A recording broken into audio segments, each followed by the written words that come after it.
Good afternoon and welcome to December's Practice Clinic Live. It's good to be with you, and I'm Graham Fitch, co-founder of the Online Academy, and we've got questions sent in by Online Academy subscribers, and they send them to me and I address them here in this clinic. So if you do have a question and you're an Online Academy subscriber, check the details in the description box below and all will be revealed how the process works. Now, as I've been talking to you, I have inadvertently knocked out my slideshow presentation that I use for myself, now restored. And I'm going to start off with a question from Marilyn. Marilyn says, I have listened to the workshop on developing speed several times. Now, Marilyn's referring to a Zoom workshop that I gave some months ago on developing speed, and it was a 90-minute workshop where people could ask questions and participate. So if you're interested in the Online Academy's library of workshops, again, there will be a link at the bottom there. It's for you to click on and just see what it is we're doing. And if you want to be kept up to date with workshops in the future, then please, just sign up onto the mailing list and we'll send you all the details. Now, I'm not seeing who's here, so if you are here, please let me know that you're listening. Give me a wave or hit the like button or whatever it is you do. Maybe everybody's out Christmas shopping at the moment because I don't see anybody here. Anyway, I'm going to continue because this is going to end up on our site anyway, and it's also going to end up on YouTube. So let me just begin with the rest of Marilyn's question. I'm wondering if it is wise to choose one of the techniques and stick with it. This is for developing speed. One of the techniques and stick with it, or use a combination of all three. Now, in the workshop, we looked at how to use metronome to gain speed by incrementally increasing the speed, which I consider to be not the best approach, but some people like doing it and some people like doing it sometimes. My preference is for little bits fast. It's a process I call little bits fast, meaning you take a tiny snippet of the music at the full speed. It could be one or two notes, and you refine and you finesse those one or two notes until it sounds good, till it feels good, until you've got the result that you want. Oh, I see Kerry is watching. Hi, Kerry, nice to see you. At least we have one customer today. The other approach to gaining speed is, again, an old-fashioned approach, which can work very well when it's done well, but it can be detrimental when it's not done well, and that's practicing in different rhythms. So I'm going to show you the three approaches. Well, I'm not going to show you the metronome approach because I think it's rather obvious, but Marilyn goes on to say, I spend a couple of hours a day practicing. Usually I'm struggling a bit with how much time to spend on different things. I don't seem to be able to get everything done every day. How much time should I spend on different activities? I seem to start out with scales, warm-ups, technique, etudes, and then I find I have less time for learning pieces. Right. Yes, you've got to ask yourself, what is the value of practicing scales once you've learned them all? I'm not saying there is no value, but what is the value? Is it just to warm up, loosen up the hands before you practice? If so, maybe other things would be useful, or do scales one day and then do something else the next day. Etudes, again, if they're good quality etudes of the sort that really inspire us musically, then fantastic. Do some of them because they have artistic merit. But I'm thinking of some of the drier etudes of, let's say, Czerny, the long ones. You'd spend hours learning the notes. What's the point when you can get the skills? You can develop the skills usually from within the music itself.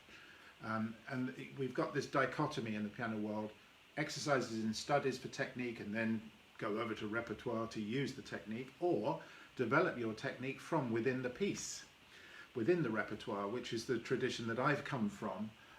But I do think it's probably not one or the other. There's a middle path there which we can steer ourselves through. We want to spend the majority of our the majority of our time working on pieces, not studying boring etudes. However, there are books that I'm dragged off the shelf that I think are worthwhile, and this book here is very worthwhile. Technique for the Advancing Pianist Valerie Sisler and Maurice Hinson, compilation. Another very good book, Gail Kowalczyk and E.L. Lancaster here, Piano Studies for Technical Development.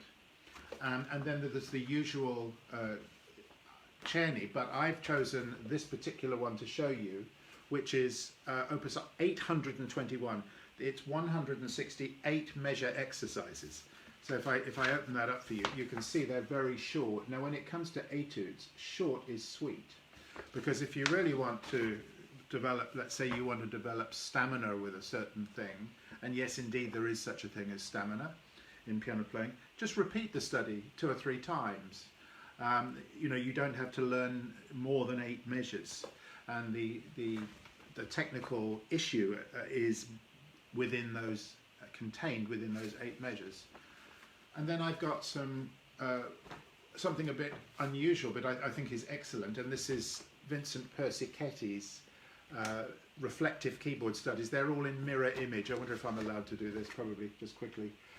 Mirror image. So the right hand is playing a mirror image of the left hand. So both hands get equal development.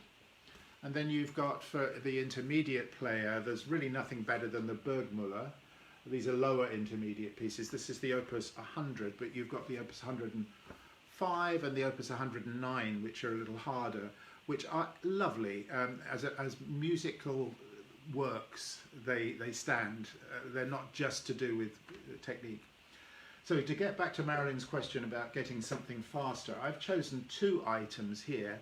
The first is the Couperin Allemande from L'Art de Toucher le Clavecin, which happens to feature at this point on Trinity's grade 6 syllabus.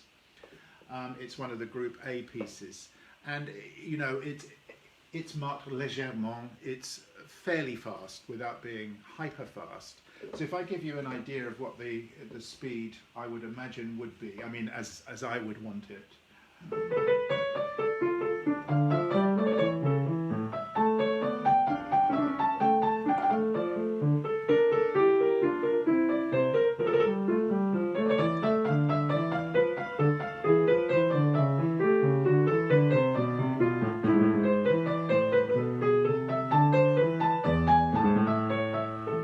First half of the piece, played flowingly in semiquavers or 16th notes.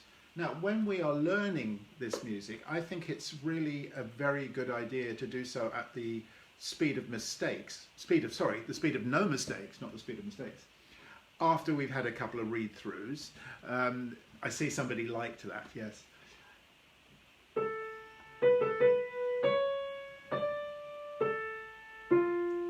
And I'm shaping the lines and measuring out the ornaments really precisely. Now I would do probably 2 or 3 bars, not more. Perhaps I would stop here, which is just not even 2 measures. It's about 2 measures, I suppose. It starts on the 3rd beat of the bar, and I ended there on the beginning of the 2nd beat. So call it 2 measures. What I did there was I didn't go on, even though I could have gone on. The reason I didn't go on is because of the short-term memory. Now, we've all got a short-term memory. It holds a certain amount of information, and if we overload it with information, we tend to lose it. Oh, I'm seeing all sorts of wonderful likes being flung around, and hearts. That's so nice. That makes my job so worthwhile to see all of those flashing images across the screen. You know, the working memory can only take in a certain amount of information at one time before it loses it all. Think of it, if somebody gives you a telephone number to remember, you could probably remember the first part of it. If they'd only given you the first 3 digits to remember, you would remember it easily. But when they give you the whole thing, you forget all of it, right? You don't even remember anything from it. So that's why working in little bits is really good, because the brain can kind of contain all that information. So by the time you get to the end here, you've not lost what you did at the beginning. Now, separate hands, also very important. And I'm a great believer in keeping if I'm playing one hand by itself, keep the pulse with the other hand.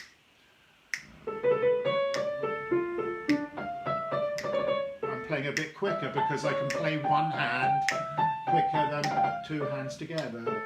And I've broken my rule already by playing one extra note from the next phrase. The other thing you can do, if you don't like snapping your fingers, you can actually conduct one, let me just get this right, 2, 3, 4. It actually starts on the, this is testing me because I had not really considered too much. I have to be 1, 2, 3, 4, 1, 2, 3, 4, 1, 2. Do you see what I'm doing? I'm conducting using my other hand, which will help me rhythmically, and it also gives this hand something to do, something concrete to do. 1, 2, 3, 4. And then of course I can reverse that. So either snapping the finger or you know, conducting. The other, and also you can conduct freely. You don't have to follow a plan like this.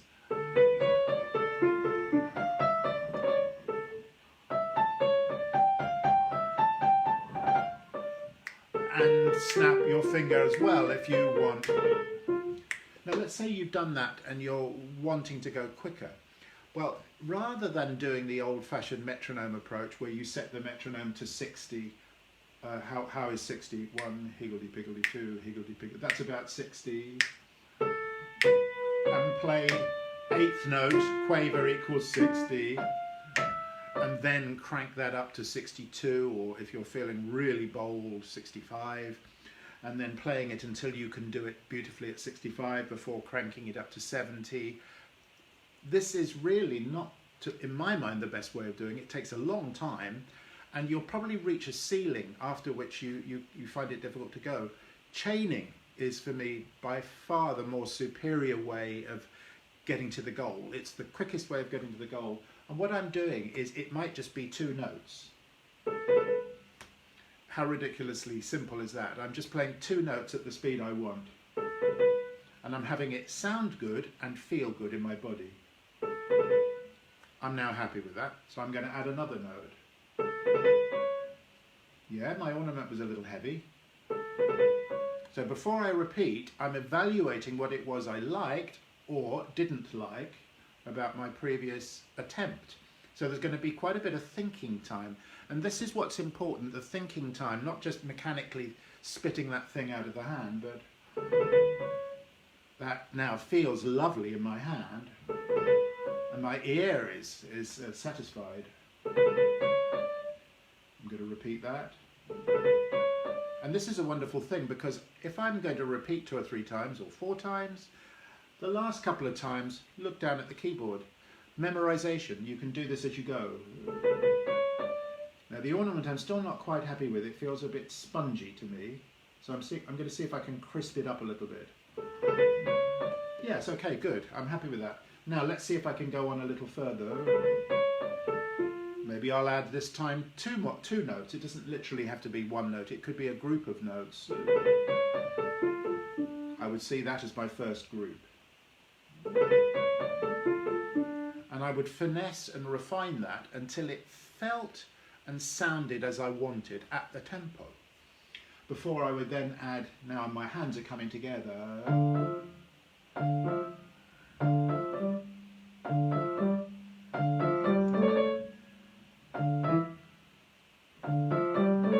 Again, because I missed that left hand. Yes, and now I'm getting a nice crescendo. Getting a little direction in my left hand. So I would work until I'd got several small chains. It's a small chain.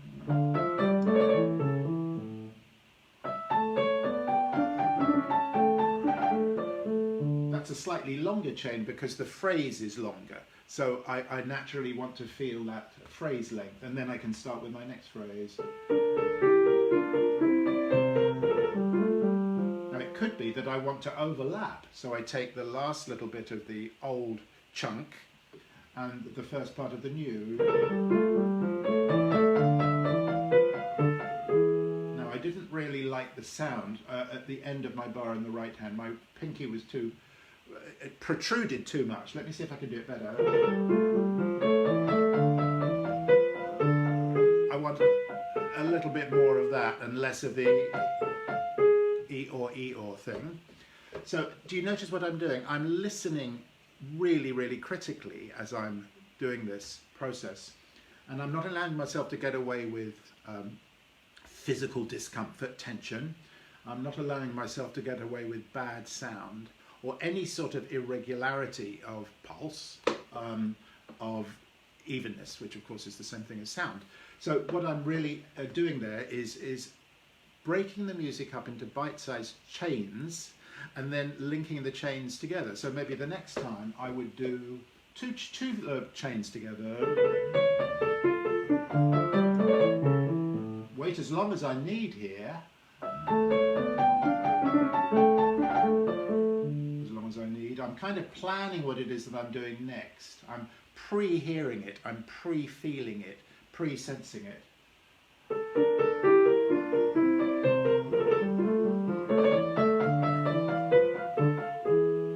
And that's all feeling very good. It's feeling loose in my body. I'm liking the shaping that I'm making in my melodic lines, the contours there. And I would probably want then to repeat that work again the next day or the day after that. Don't just do this thing once. We need to do this repeatedly.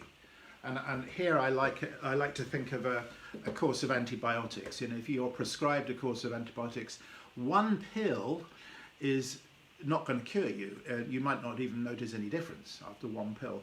But after taking sort of 2 or 3 pills, maybe the next day, you'll start to feel, oh, okay, I'm feeling a little bit better. But what you don't do is stop the pills because you feel a little better. You must carry on taking the pills. And I think with practice, often we stop. We stop the processes like this just before they've had a chance to really root themselves in deeply. And it's something that you could come back to later for finessing. So once you've played the piece a number of times and you can breeze through it quickly, come back to this process because you'll find that you can finesse further, yet further with that. Now I had got the Chopin C-sharp minor scherzo open here just to show you how rhythms can be used, because a lot of people are very keen on rhythms. I'm in favour of them provided they're done well. It's like any of these studies and exercises I showed you here. They're only useful if they're done well. If they're done with tension, you're going to embed tension. So that's what you're going to use them for. If you're doing them with freedom of movement and quality of sound, you're going to embed freedom of movement and quality of sound. It's what you put in, you get out. Let me just show you quickly. So the rhythm, the practice of rhythms, I'm looking at the C-sharp minor scherzo, the coda, which is this. Very fast. So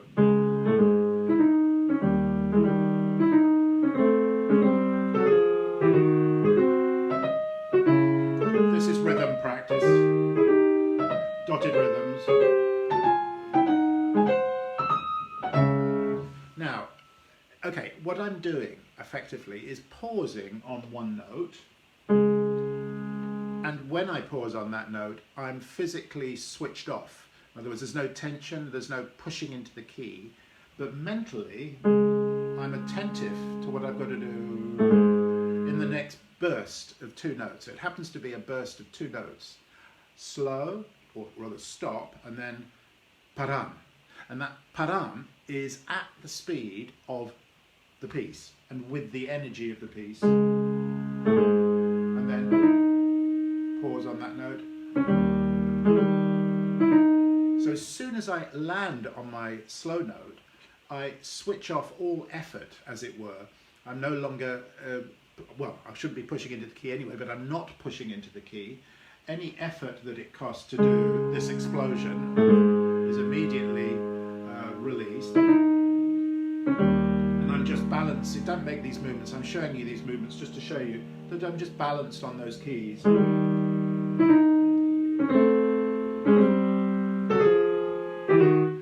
Now, what I would then do would be to do that rhythm the other way around. So,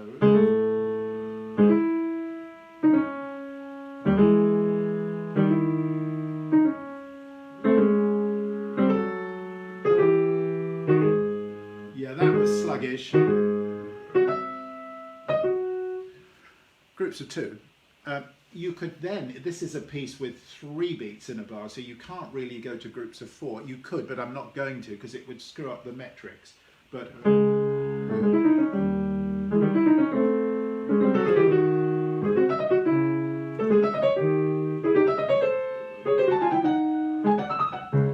did you notice what I did? I stopped. I put a controlled stop on the first note of the bar. Stop, and then when I'm ready, so that rhythm, yum, pa pa pa pa pa pum, pa pa pa pa pa pum. If I wanted, I could do slow, slow, quick, quick, quick, quick, slow, slow.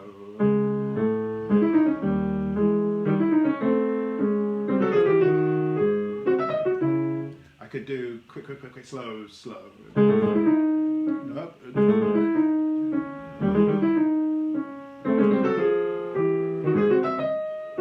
I could do 1 bar fast and the next bar at half the speed.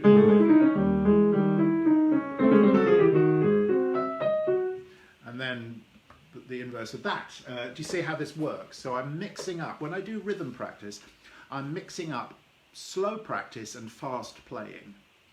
That's really what it is. And provided that we don't push into the key on the long note, and provided we listen to the quality of the sound and don't play mechanically, then rhythms can be part of a diet, a balanced diet. So to finish the question, Marilyn, I would see which one works better for you. Maybe leave out the metronome thing and just a week, try just chaining for a week, the fast approach that I showed you, and see what happens at the end of the week. And then maybe the next week, try something else. You know, think of these as experiments for yourself and just see which one gives you the best result, or maybe it's a combination of 3. But I would say, just to finish with your question, do absolutely spend more of your time learning pieces than doing anything that's boring and mechanical.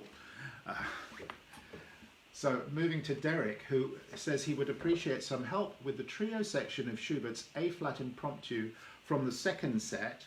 I'm finding it difficult to play evenly, and no matter what I do in my practice, this section is always unreliable. Okay.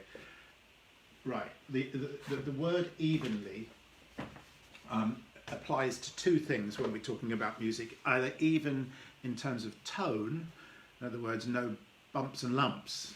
So if I'm playing a scale unevenly in terms of tone, let me just see if I can do accents sticking out everywhere. I may still be playing evenly in terms of time, which means regularity within the pulse. So this would be even in terms of tone, but uneven in terms of time. You see there? So we've got to distinguish between those 2 even states. Well, let me play a little bit of this trio. It's from this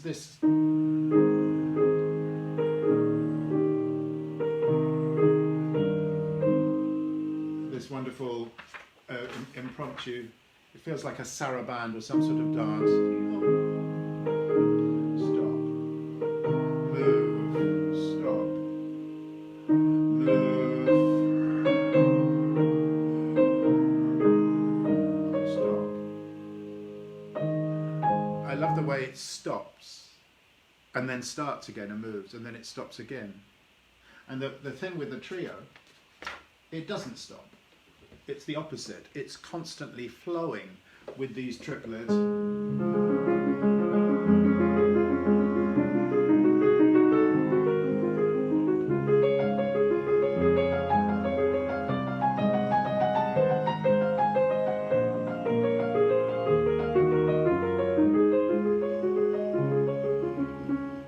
Right? So the last thing I'd want to be is even, as in uniform. Because these triplets have shapes. So what I'm noticing first is a big wave that takes 2 beats, and then a small wave at the end of the bar that takes 1 beat. So I've got this shape followed by that shape. Ti, ta, ti, ta. So I would want to feel the mini crescendo hairpin, and then back again, and then, I don't know if you can hear what I'm doing there. It's not even in terms of tone, it's even in terms of time. Now here,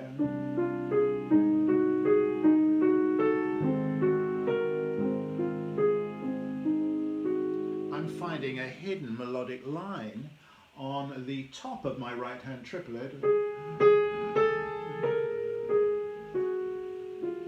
And I'd want to shape that most beautifully.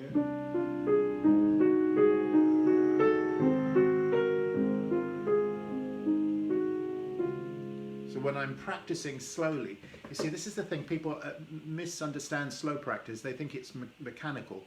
I'm really, really listening, that I'm grading these A flats.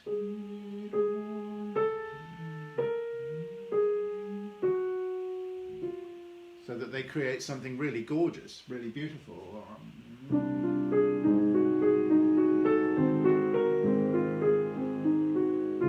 Crescendo. Maybe even more on the A flat bar. Now it looks like we've got the same deal as before.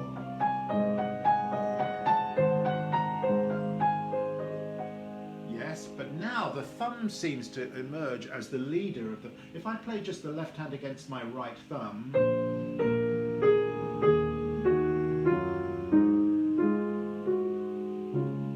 I get a melodic line there, which again has direction, forward, backward direction. It's not metronomically.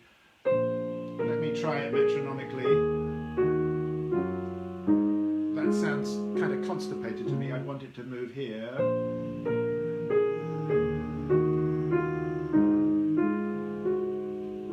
And maybe relax a little bit at the end, so there's a bit of forward, backward breathing within that phrase. Now when I add my other notes...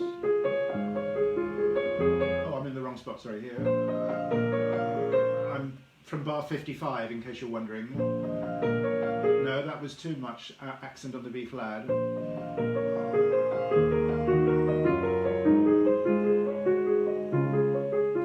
I could finesse that. I wouldn't leave that. If I were practicing this piece, I wouldn't leave it like that, because I wasn't really getting the sound that I wanted, and I noticed that my body was responding by tightening, because it wasn't hearing, my ears were not hearing what they wanted to hear. So I would have to work on that until I got my sound, at which point my body should, come with me on that one. Okay, so just another thing, a technical thing here, there, in case the unevenness is technical, it's very difficult to separate technique from music, because the technique is the servant of the music. But I can say one mechanical thing that would possibly help here, and that is when we got a span like that of an arpeggio. Yes, of course I can play that with my 4 fingers down in the keyboard, and I'm not, I can do that, I can stretch it, but I wouldn't want to, because I want to move across here as well. And that feels lovely. It really connects those 4 syllables into one breath or one bow. And you can probably see there that I've converted that lateral movement, or I could convert that lateral movement into a little circle. So there's another little circle, smaller circle.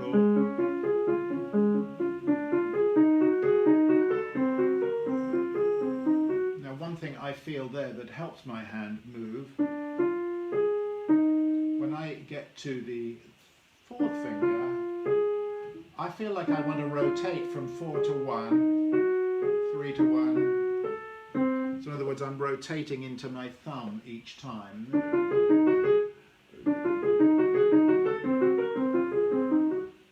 Or make little tiny motions. There's various ways of choreographing this. You could use hinges, which are tiny microscopic vibrations of the wrist that Claudio Arrau used to talk about regularly. So, there's lots of different ways of manipulating the keyboard that would give you the result based on mobility and not based on wiggling fingers, so we're not really wanting fingers to be isolated from our arm. We want to join together. That's the trick. You can kind of sum up the modern attitude to piano playing in the words of Leonid Nikolaev, who said, "Nothing in the finger without the arm, and nothing in the arm without the finger." So it's a joint effort between our fingers and our arm. Now, what is our arm? It's the movements are either up-down movements. We've got this movement in the wrist that we can use. We've got this movement in the wrist that we can use. We've got this movement in the forearm. All of these things we use in day-to-day life as we do at the piano. Or I probably should have said that the other way around. Playing the piano should feel natural. We do what the body wants to do, not what the body doesn't want to do, and the body doesn't want to do this stuff. So if you're practicing a lot of finger raising and locking of the wrist, Derek, you'll probably never find that it gets to the stage where you want it to get to. Hello, Frankie from Indonesia. I can just about see you from my phone. Now, the last question is from, if I can get the last question up, yes, Jan. In Liszt's Chapelle de Guillaume Tell, the Chapelle of William Tell, the tremolos in the left hand starting in bar 21 are killing me. Right. How can I get a grip on them? Okay, so Jan's talking about this tremolo, which is traditionally played with the left hand.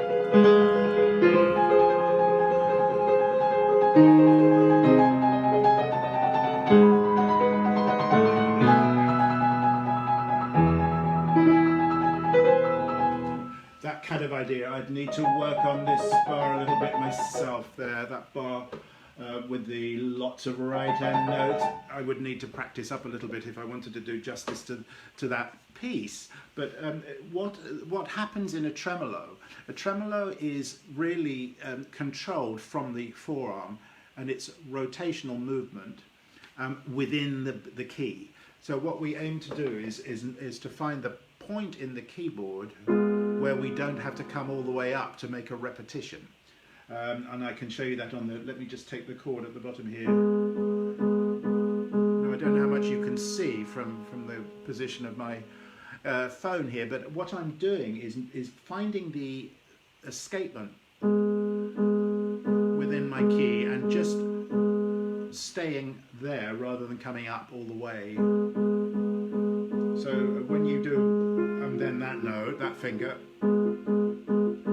So when the tremolo happens fast, and it has to be done with a pedal. We almost never play tremolos without the pedal, which of course lifts the weight of the dampers has been removed from the fingers, and the foot is now lifting the dampers. So the keyboard will feel a little easier with the pedal down, and we need the pedal to blend the sound. So it's a double whammy. But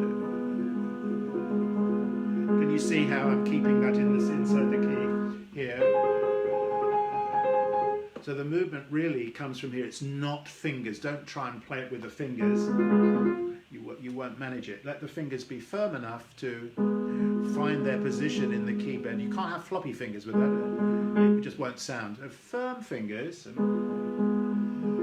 from the forearm. Now what you can do if you're wanting to develop a tremolo, let's say you're not an advanced player like Jan would have to be to play this piece.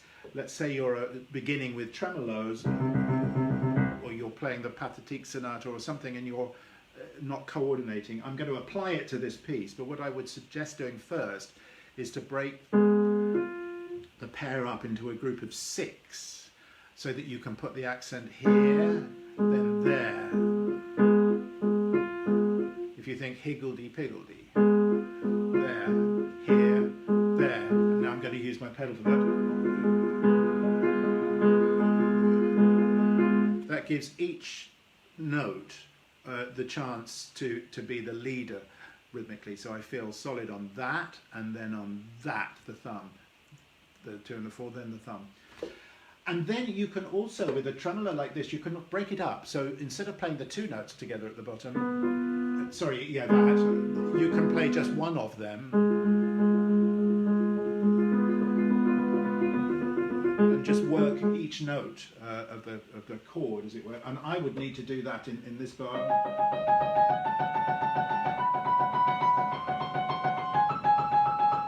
The bar that I messed up when I played just before. So I would work the top two.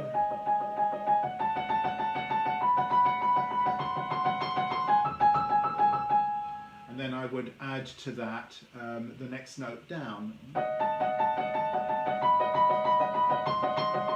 So I'm just omitting my thumb. I could even do that from the second finger. So,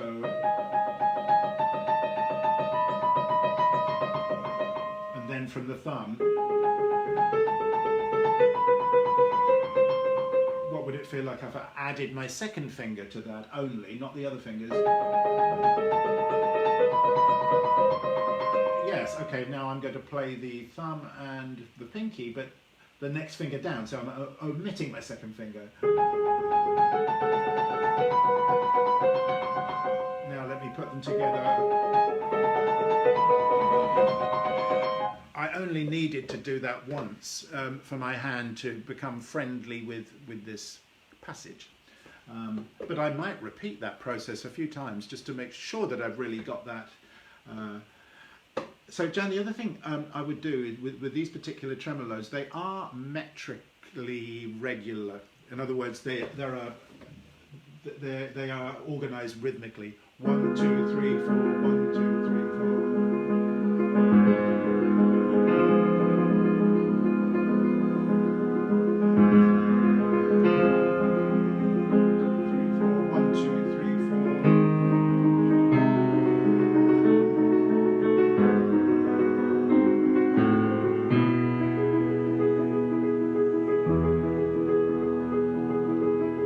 So it's worth practicing it slowly, just to make sure that you are measuring your tremolos out. Those would be my thoughts. First off, without seeing you do it, develop the rotational tremolo for sure. I don't imagine how a tremolo could be played without that. What was I going to say? Yes, I know. I did actually, as I was researching this question, I did look on YouTube and found at least one player who took this with his right hand. It's hard, I'm used to doing it the other way around, but that could solve the problem if your right hand is stronger than your left, and it certainly would be acceptable to do it that way. You might surprise a couple of people, but I think it would be acceptable to let the right hand play, and then the left hand plays the music that's in the left hand's register anyway. Then you avoid that crossing over. Anyway, I hope the whatever it was that we just did there would have helped a little bit. And I've reached the end of the questions and the end of this month's practice clinic. So I'd like to thank you all very much for your support of the online academy, which is growing exponentially. We're delighted with all the support we're getting and all the wonderful feedback we're getting that our resources are actually not to be found anywhere else online, and so we're delighted that many people seem to be enjoying what we're doing.